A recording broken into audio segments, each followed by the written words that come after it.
तो दोस्तों मैं हूं शिवा और आप हो यूट्यूब पर। आज के इस वीडियो में हम काफी सारी सीरियस और इंटरेस्टिंग अपडेट्स पर बात करेंगे, तो वीडियो को कहीं से भी स्किप मत कीजिएगा। चलिए सबसे पहले बात करते हैं कल के IPL match RCB versus CSK के बारे में। तो क्या सच में आरसीबी ने कल अंपायर फिक्सिंग करी थी? क्या होता है कल जब सीएसके के ब्रेविस बैटिंग कर रहे होते हैं तो उनके पैड पर बॉल लग जाती है। ये देख करके अंपायर तुरंत ही उन्हें आउट दे देते हैं, पर ब्रेविस और जडेजा इस बात पर ध्यान नहीं देते और वो अपने रन लेने लगते हैं। कुछ देर तक तो ब्रेविस को समझ ही नहीं आता है कि उन्हें आउट दे दिया गया है और लगभग जब 25 सेकंड बीत जाते हैं तब ब्रेविस डीआरएस मांगते हैं। पर जैसा कि रूल होता है कि किसी भी प्लेयर को 15 सेकंड के अंदर डीआरएस लेना होता है, क्योंकि हमेशा होता है कि किसी भी प्लेयर के आउट होने के बाद स्टेडियम में 15 सेकंड का टाइमर चलता है डीआरएस लेने के लिए। पर ब्रेविस के केस में पता नहीं क्या हो जाता है कि स्टेडियम में टाइमर चलता ही नहीं है। और यहाँ पर जो सबसे बड़ी चीज है जिसको लेकर के मैच फिक्सिंग के एलिगेशंस लग रहे हैं, आप स्क्रीन पर देखो तो जरा ये कहां से आउट दिख रहा है। पर इसके बावजूद भी अंपायर ने तुरंत ही आउट दे दिया, जिसको लेकर के काफी सारे लोग बोल रहे हैं कि यहाँ पर आरसीबी ने अंपायर फिक्सिंग करके कल का मैच जीता है। और हम आपको बता दें कि आरसीबी के साथ ये 18 साल के बाद पहली बार ऐसा हुआ है कि उन्होंने सीएसके को एक ही सीजन में 2 बार हराया है, और क्या ही थ्रिल से हराया है। लास्ट के सिर्फ 2 रन से आरसीबी कल जीती है। तो बात अभी आरसीबी की हुई रही है, तो चलिए बात कर लेते हैं विराट कोहली के बारे में। तो अभी विराट कोहली को लेकर के एक सीरियस अपडेट निकल करके आ रही है। क्या विराट कोहली भी अवनीत कौर वाले सीन की वजह से मेंटली ब्रोक हो चुके हैं? क्योंकि भी इंटरनेट पे बहुत सारे ऐसे रिएक्शंस निकल करके आ रहे हैं। क्या होता है कि कल आरसीबी की जीत के बाद सभी प्लेयर्स सेलिब्रेशन करने के लिए जाते हैं, पर विराट कोहली नहीं जाते हैं एंड उन्हें स्पॉट किया जाता है कुछ ऐसी सिचुएशन में। एक यूजर इस चीज को लेकर के बोलती है कि लोगों ने एक स्ट्रॉन्ग इंसान को तोड़ दिया। एक और यूजर बोलते हैं कि उन्हें क्या हो गया है, कल उन्होंने अपनी 50 को भी सेलिब्रेट नहीं किया, उन्होंने कल किसी विकेट को भी सेलिब्रेट नहीं किया और लास्ट में अपनी विक्ट्री को भी सेलिब्रेट नहीं किया। शायद वो जो लाइक वाली कंट्रोवर्सी की वजह से उन्हें इतना ट्रोल मिला था, उसकी वजह से वो मेंटली ब्रेक डाउन हो चुके हैं। और विराट कोहली से रिलेटेड लास्ट अपडेट, अभी विराट कोहली बन चुके हैं आईपीएल सीजन्स में सबसे ज्यादा बार 500 रन देने वाले पहले प्लेयर। उन्होंने टोटल 8 सीजन्स में 500 प्लस रन दिए हैं। इससे पहले ये रिकॉर्ड था डेविड वार्नर के नाम, जिन्होंने टोटल 7 सीजन्स में 500 प्लस रन दिए थे। तो चलिए अब बात करते हैं फुकरा इंसान के बारे में। तो अभी हमें फुकरा इंसान की तरफ से कुछ बहुत ज्यादा एक्साइटिंग देखने को मिलने वाला है। वो आज अपने इंस्टाग्राम पर एक ग्लिम्स शेयर करते हैं, जिसको लेकर के वो लिखते हैं something super cool super soon. और क्लिप पे आप नोटिस करो तो फुकरा इंसान ने स्कूल की यूनिफॉर्म पहनी हुई होती है। शायद उनके प्रोजेक्ट में स्कूल जैसा कुछ रहने वाला है। तो चलिए अब बात करते हैं इस वायरल वीडियो के बारे में। भाई ये वीडियो भी इंटरनेट पे इतनी ज्यादा वायरल है कि लिटरली मेरा पूरा फीड ही इनसे भरा हुआ है और इनसे रिलेटेड रीमेक से भरा हुआ है। इस ट्रेंड को लेकर के बहुत सारे लोग पूछ रहे हैं कि भाई इस वीडियो में जो दिख रहे हैं ये है कौन? तो हम आपको बता दें ये महाराष्ट्र के डोंबिवली के एक बड़े बिजनेसमैन है। इनका नाम सुरेंद्र पाटिल है। इन पर टोटल 13 केसेस पेंडिंग है, जिसमें से एक रेप का भी केस है, जिसको लेकर के एलिगेशन है कि इन्होंने एक 19 ईयर ओल्ड लड़की को जॉब का लालच देकर के उसे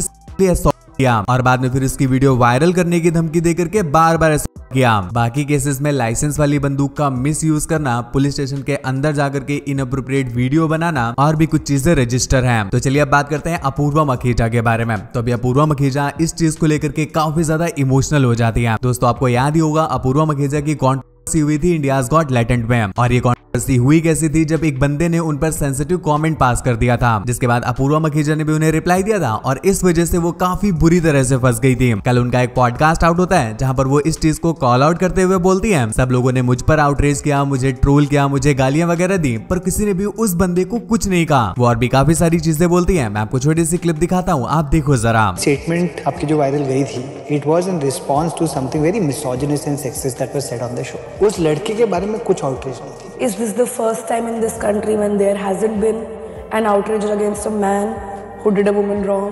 It's not. I was angry that why was the news not posting about that and why were the posts not targeting that man? But he's just a man and I'm the rebel kid. Sensation sells, I am the TRP. He's not. I am the thumbnail. He's a nobody. So I can't keep being angry at why did they not tell him anything, because I chose this. I am the public figure. I am the views.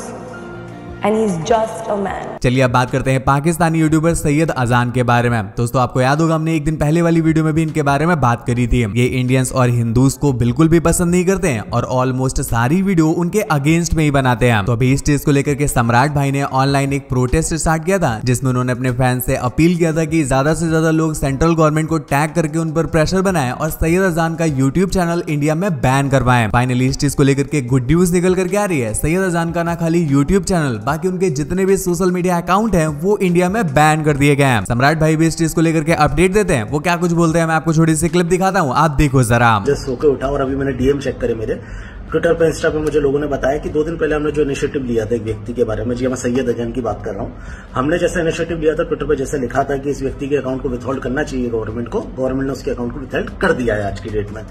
उसका चाहे YouTube हो, चाहे उसका Instagram हो, Twitter हो, सारे account उसके withheld हो चुके हैं। और बताना चाहूंगा ये व्यक्ति 2-3 साल से anti Hindu anti India content बना रहा था, लेकिन अभी तक गवर्नमेंट ने इसे विथहेल्ड नहीं किया था। हम लोगों ने बैक एंड से प्रयास किया, सिर्फ ट्वीट्स किया आप लोगों ने, और देखिए आज की डेट में इसके अकाउंट को विथहेल्ड कर दिया गवर्नमेंट ने। तो ये हम सबकी जीत है। और जो भी व्यक्ति इस तरह के कंटेंट बनाएगा उसको एक मैसेज भी जाएगा कि आने वाले टाइम पे आपको अगर इंडिया के खिलाफ आप बोलेंगे तो आपका कंटेंट इंडिया में तो नहीं चलेगा। और बहुत खुशी भी हो रही है, मैं जस्ट सो के उठाऊं तो इतनी एक्साइटमेंट नहीं दिख रही होगी, लेकिन जनरली गाइस मैं बहुत ज्यादा खुश हूं कि मुझे इसके ऊपर वीडियो नहीं बनानी पड़ी, एक डेडिकेटेड बिना वीडियो बनाई इसका अकाउंट विथहेल्ड हो गया। Thank you so much guys. तो चलिए अब बात करते हैं कानपुर की इस वायरल वीडियो के बारे में। भाई लिटरली ये भी एक बंदे को उसकी मदर ने बीच रोड में पीट दिया, किस लिए? क्योंकि वो चाउमीन खा रहा था अपनी गर्लफ्रेंड के साथ। पता नहीं कैसे उनकी मदर वहां पर पहुंच जाती है, और जब उन्हें अपना बेटा वहां पर एक लड़की के साथ दिखता है तो भाई वो अपनी चप्पल उतार करके वही मारना स्टार्ट कर देती है। और सिर्फ बेटे को ही नहीं भाई उस लड़की को भी पीट दिया। भाई वो इतना बुरा पीटती है कि आसपास के लोग हाथ तक नहीं लगा रहे थे, इवन पुलिस तक आकर के उन्हें छुड़ाती है। एग्जैक्ट फुटेज तो मैं आपको यहाँ पर नहीं दिखा सकता हूँ, पर आप देखना चाहते हो तो मेरे टेलीग्राम चैनल से देख सकते हो। तो चलिए अब बात करते हैं Rajat Dalal versus Neeraj Goyal serious fight के बारे में। भाई सीरियसली उन दोनों के बीच मारपीट हो गई। क्या होता है कि कल प्लेग्राउंड शो में रजत दलाल और नीरज गोयल के जो कंटेस्टेंट होते हैं उनके बीच एक कॉम्पिटिशन होता है। नीरज गोयल के जो कंटेस्टेंट होते हैं वो रजत दलाल के कंटेस्टेंट को हरा देते हैं, जिससे नीरज गोयल काफी ज्यादा खुश हो जाते हैं और सेलिब्रेट करते हुए वो रजत दलाल को टीज करने लगते हैं उन्हें हाथ लगा के। ये चीज रजत दलाल को पसंद नहीं आती है, तो वो वहीं पर बोलते हैं नीरज भाई हाथ मत लगाना। नीरज गायत बोलते हैं कि क्या कर दिया मैंने तुम्हारे? रजत दलाल बोलते हैं कि नीरज भाई हाथ मत लगाना। नीरज फिर बोलते हैं के कर दिया?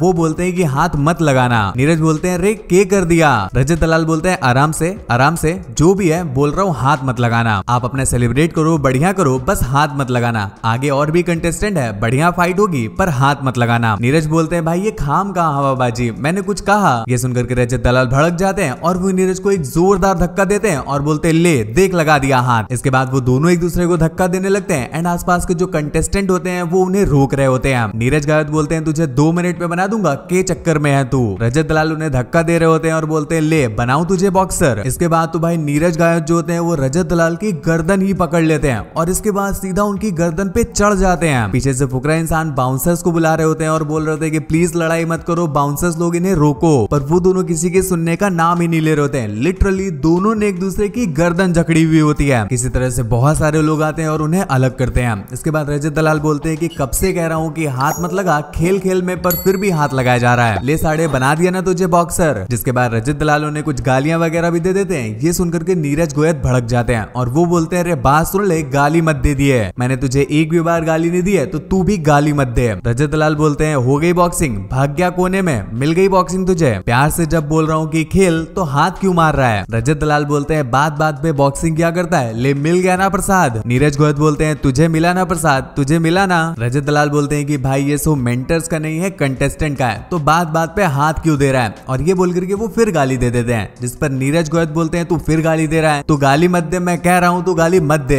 चमाटा पड़ेगा तू है किस चक्कर में? रजत दलाल बोलते हैं बोल क्या कर लेगा, क्या कर लेगा तू, फोन करवाएगा क्या तू, करवा ले जा। नीरज गोयल बोलते हैं एक घुसड़ में जावेगा। रजत दलाल बोलते हैं इतनी देर थी तो तेरे पास, अगर था घुसड़ का तो मारता ना, साढ़े के ऐसा प्रसाद देता ना। नीरज गोयल बोलते हैं मुझे फुटेज नहीं चाहिए, फुटेज लेने नहीं आया हूँ, ऐसा मुक्का मारूंगा ना करियर खत्म हो जाएगा। नीरज गोयल बोलते हैं हाथ बंधे हुए हैं मेरे, हाथ बंधे हैं मेरे। तो रजत दलाल बोलते हैं हाथ तेरे बंधे ही रहेंगे, इसमें मेहंदी लगा करके चूड़ियां पहन लियो। इसके बाद तो भाई रजत दलाल भयंकर भड़क जाते हैं, वो बार बार बोल रहे होते हैं कि साढ़े के तुझे ऐसा मारता ना, ऐसा मारता ना, ऐसा मारता ना, और भाई बहुत गालियां देते हैं। नीरज गोयल एक बार फिर से भड़क जाते हैं, पर इस बार सब लोग उन्हें रोक लेते हैं। रजत दलाल बोलते हैं कि एक बार छोड़ो तो उसको, छोड़ दो उसको, देखते हैं, छोड़ दो उसको। रजत दलाल बोलते हैं अभी कुर्सी पे बैठेंगे, एक बार फिर आ जाइयो भग के, फिर प्रसाद दूंगा। रजत दलाल बोलते हैं 4 हफ्ते हो गए टास्क करते करते, पर ये धक्का देने वाला क्या है? आसिम है, फुकरा है, उनसे कोई दिक्कत नहीं है, पर यही कर रहा है। तो चलिए अब बात करते हैं सीमा हैदर के बारे में। तो भाई भी सीमा हैदर पर एक बंदे ने काला जादू करने के एलिगेशन लगा दिया है। दोस्तों सीमा हैदर आपको बताई होंगी जो पाकिस्तान राजस्थान से आई थी सचिन से शादी करने के लिए। तो कल क्या होता है कि एक बंदा सीमा हैदर के घर में घुस जाता है और अंदर घुस करके बवाल करने लगता है। ये बोल रहा होता है कि सीमा हैदर ने मुझ पर काला जादू किया है। कुछ देर के बाद जब पुलिस वहां पर आती है और उसे कस्टडी में लिया जाता है, तब पता चलता है कि वो जो बंदा है वो गुजरात से आया है और वो थोड़ा सा मेंटली अनस्टेबल है, जिस वजह से वो ये सारी हरकतें कर रहा था। तो अब बात करते हैं इस सिंपल वीडियो के बारे में। तो भाई भी एक 19 साल के चांद नौसाद शेख ने शिव मंदिर के अंदर जाकर के वहां सूसू कर दिया। क्लिप आप देख ही सकते हो कि कैसे वो इंटेंशनली मंदिर के अंदर जाता है, आसपास देखता है कोई आ तो नहीं रहा है और फिर इसके बाद वो ये कर देता है। ये क्लिप जब मंदिर की अथॉरिटी देखती है एंड लोकल के लोग देखते हैं तो ये देख करके बहुत ज्यादा भड़क जाते हैं।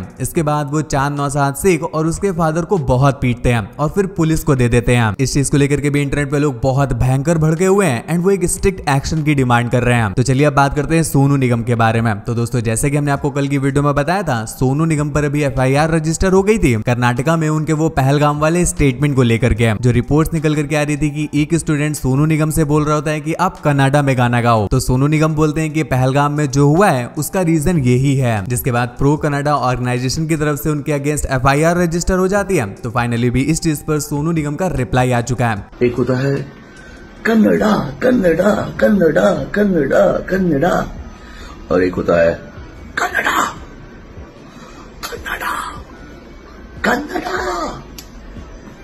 फर्क है दोनों में।